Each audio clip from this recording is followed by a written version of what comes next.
जय हिंद दोस्तों, मैं मोहित आज आपको इस वीडियो में बताऊंगा लगातार जो सम स्क्वायर हैं उनों का योग निकालना, यानी लगातार सम संख्याओं के वर्गों का योग, सम संख्याओं के वर्गों का योग। यानी अगर सीरीज को देखें हम, जैसे 2 का स्क्वायर प्लस 4 का स्क्वायर प्लस 6 का स्क्वायर डैश डैश n का स्क्वायर, ठीक है। यानी लगातार आपके सम संख्याओं का योग, उनके वर्गों का योग, ठीक है। तो इससे पहले हमने लगातार संख्याओं का योग भी बताया है और जो आपकी सम स्क्वायर संख्या होती हैं उनका भी योग बताया है। तो इसमें अगर फॉर्मूले की बात करें, भाई लगातार कौन सी हैं, सम संख्याओं का वर्गों का योग करना है। तो इनका फॉर्मूला होता है, एक योग निकालने का फॉर्मूला है n plus 1 n plus 2 upon 6। कितना? n plus 1 n plus 2 upon 6, ठीक है भाई। तो हम क्या करते हैं, हम करते हैं इन्हें एक बार फॉर्मूले को चेक, क्या हमने ये फॉर्मूला सही लिखा है या नहीं। क्योंकि इससे रिलेटेड आपको जब आपने क्वेश्चन करा होगा, भाई आपने बुक से पढ़ा होगा, तो इससे रिलेटेड काफ़ी फॉर्मूले ऐसे हो जाते हैं कि वे मिक्स हो जाते हैं। तो हमें एक बार, भाई क्वेश्चन आ गया, मान लो पेपर में गलत हो जाएगा, तो एक छोटी सी संख्या चेक कर लो।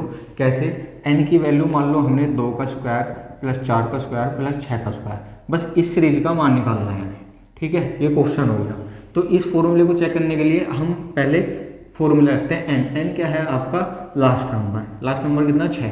तो 6 गुना 6 और 1 7 गुना 6 और 2 8 बटे 6 से 6 कट गया, 7 8 56, यानी इन संख्याओं का योग कितना आया? 56। और वास्तव में अगर हम योग करके देखें, भाई 2 का स्क्वायर कितना है? 4 का स्क्वायर कितना? 16, 6 का स्क्वायर 36, क्या इन्हें जोड़ के ही 56 आ रहा है?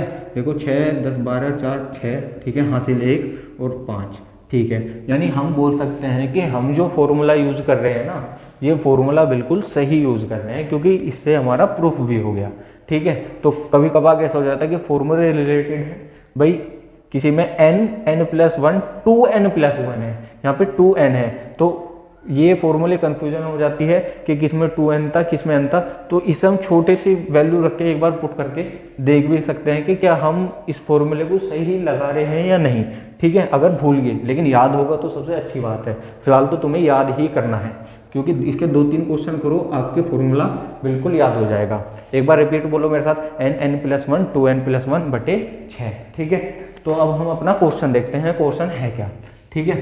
तो पहला क्वेश्चन है, छोटा सा ले लो फिर बढ़ा के देख लेंगे। 2 का स्क्वायर प्लस 4 का स्क्वायर प्लस 6 का स्क्वायर, कहाँ तक? 10 का, ठीक है। 10 तक के सम संख्याओं का योग निकालना है, ठीक है, सम संख्याओं का।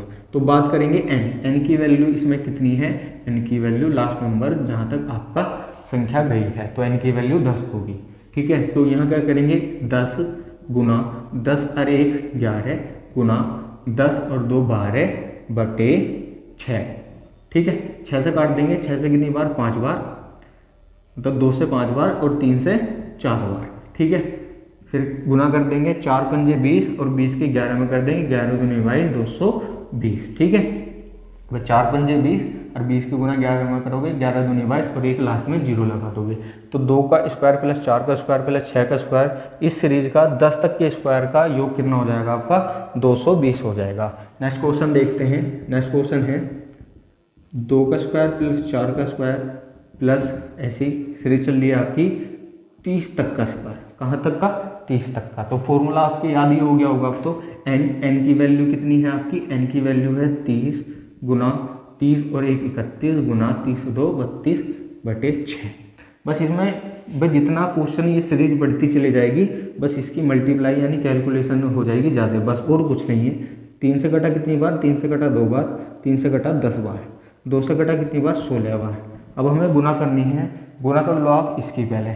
16 कम 16, हासिल को 1 16 थी 48 48 और 1 49 और एक 0 जो है ये लास्ट में आप 0 लगा के लगातार जो सम संख्या है 2 4 6 इनके वर्गों का जब योग करेंगे तो फॉर्मूला यही होगा, ठीक है। अब बात करते हैं क्या, जैसे 1 का स्क्वायर प्लस 3 का स्क्वायर, यानी विषम संख्याओं का योग, विषम संख्याओं का योग। क्या इसके लिए भी कोई अलग फॉर्मूला है? नहीं, दोनों कंडीशन यानी कौन सी, सम संख्या के लिए भी और विषम संख्या के लिए भी फॉर्मूला एक ही यूज होगा। ठीक है, चेक कर लो। अगर ऐसी बात है जैसे हमने इस वाली का चेक करा था, तो 1 का स्क्वायर प्लस 3 का और 5 का, 3 संख्या से चेक कर लेते हैं। तो इनकी वैल्यू कितनी है 5, तो 5 गुना 5 4 1 6 गुना 5 2 7 बटे 6 कितना आया 35 आया। यानी इनका योग, इनके वर्गों का योग भी 35 होना चाहिए आपका। 1 9 और 5 पंजे 25, 25 और 9 और 1 कितना हो गया आपका 10 और 35, यानी इनका योग भी आपका 35 आया। यानी हम कह सकते हैं कि सम संख्याओं के लिए भी और विषम संख्याओं के लिए भी आपका फॉर्मूला यही रहेगा। ठीक है, तो एक क्वेश्चन इसका भी देख लेते हैं और एक क्वेश्चन आपका होमवर्क का आपको जो करना है।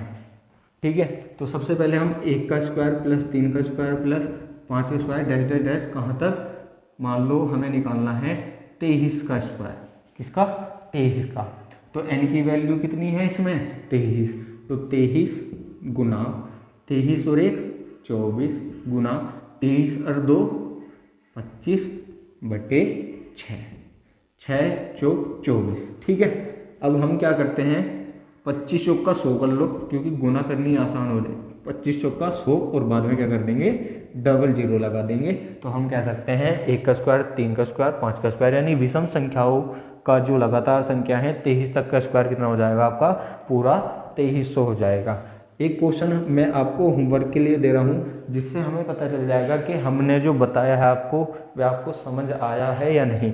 तो इसका आंसर आपको कमेंट बॉक्स में जरूर बताना है। ठीक है, आपका क्वेश्चन है 2 का स्क्वायर प्लस 4 का स्क्वायर प्लस 6 का स्क्वायर डैश डैश डैश 16 का स्क्वायर, कहाँ तक 16 का स्क्वायर। एक क्वेश्चन और लिख लो, ये सम का हो गया, एक विषम का भी लिख लो। ठीक है, विषम का हो जाएगा 1 का स्क्वायर 3 का 5 का स्क्वायर डैश डैश डैश, हमने कहाँ तक करा था 23 का, आप करो 11 तक का स्क्वायर।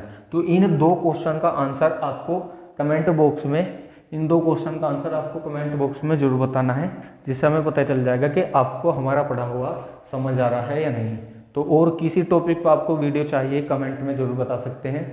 Thank you.